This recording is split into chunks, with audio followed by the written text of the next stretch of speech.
What's up, guys? Today I'm going to talk about what you should be working on if you're a purple belt and trying to improve and get to the next level. The first thing I want to talk about is don't skip warm-ups, okay? Now, I know it's a meme. I'm not saying it as just a joke, okay? But one, it sets a bad example to everyone else in the class. It makes it seem like you think you are above doing the basics that you need to do in the beginning of class, okay? Whether it be a rigorous warm-up or whether it be just a stretch warm-up, which is what I do, okay? One, if it's a stretch warm-up or, a moderately rigorous exercise warm-up, do it anyway. It's going to loosen you up. It's going to make you less likely to get injured when you get into the drilling and rolling portion of class. And it sets a good example for everybody else. Remember, the culture in your school is the most important thing that everybody is responsible for maintaining. Obviously, the instructor and the head of the school have the most responsibility. Their assistant coaches and instructors have a lesser than them, but greater than the average student responsibility to keep the culture, positive. But everybody has a responsibility, okay? And if you're setting a bad example as an upper rank, that's not good for the school culture, okay? You need to be on the mats, warming up, just like everybody else.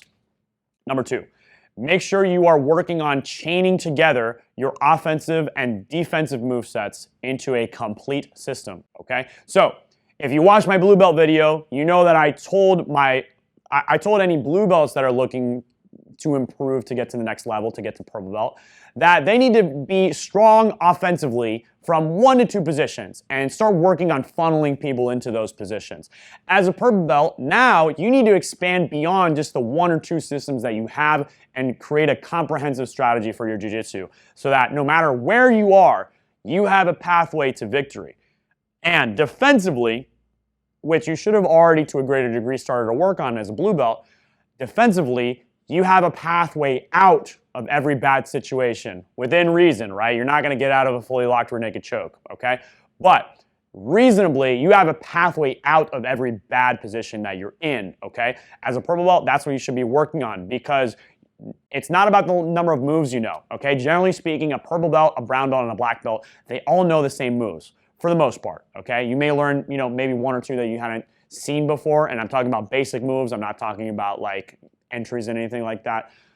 But the brown belt and the black belt have progressively better timing and strategic understanding of when and how to do certain moves in order to funnel themselves into victory, okay?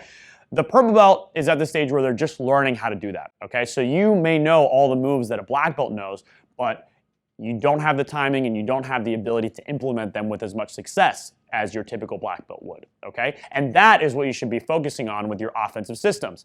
And with your defensive systems, again, you should be just focusing on being able to get out of any bad position and be able to counter any offensive move that your opponent does to you to either escape their pin or counter and move into an offensive position, which is always better. Number 3. Make sure you're expanding your learning beyond jiu-jitsu, okay? It's fine and totally okay to go from white belt to purple belt over several years and just hyper-focus on jiu-jitsu. But once you get to purple belt, I strongly suggest you start looking at other things that you can do to improve your overall self-defense capabilities, your overall martial arts capabilities. So I've talked about the triad of self-defense before, right? Striking, grappling, and jiu-jitsu, okay? Now, the most important that you should learn first, in my opinion, but I think I can substantiate it pretty strongly, is firearms, okay? Because getting a firearm and training with it just for a couple weeks drastically improves your chances of surviving a bad encounter versus just training jiu-jitsu for 2 weeks, okay? So firearms you should learn first, but if you chose to do jiu-jitsu first, that's totally fine, okay? Also start expanding into firearms and start expanding into striking. Now, don't do it by yourself. Okay, if you can avoid it, don't do it by yourself. It's going to be extremely difficult. You're going to develop some bad habits most likely, and you're not going to increase your proficiency at those things nearly as well as you will with an instructor, right? If you train jiu-jitsu, you're almost certainly part of a school where an instructor is guiding your learning to make sure that you're learning the correct things in the correct ways and implementing them quickly and efficiently. So it makes no sense that you would just go out to a range with no instruction and shoot your firearm, okay? You don't know the mistakes that you're making that is leading to you not doing well when you're trying to practice either drawing your firearm or placing your shots accurately, okay? You need an instructor, trust me, okay? I have one. His name's Billy. He's fantastic. We did a mat side chat with him several weeks ago. Make sure you guys check that video out.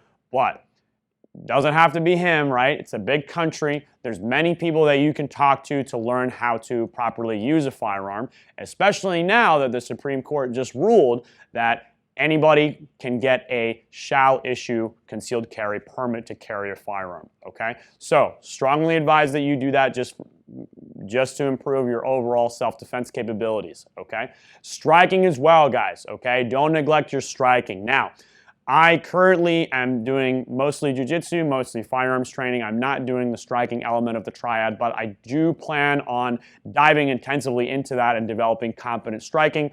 I think I can hit pretty hard and I know the basic strikes, but I'm not good at all at chaining this stuff together. I have maybe a blue belt knowledge of striking, which is not very high. So I want to improve that. But right now I'm working on my other two skill sets. I'm just saying as a purple belt, these are things you should start considering. Maybe at least learn the basic strikes, you know, learn how to chain basic things together with striking, and also perhaps do an MMA round every once in a while, you know. Again, I advise very low impact to the head because you don't want to develop brain trauma, but you're going to find it's very, very different, obviously, than just grappling, okay?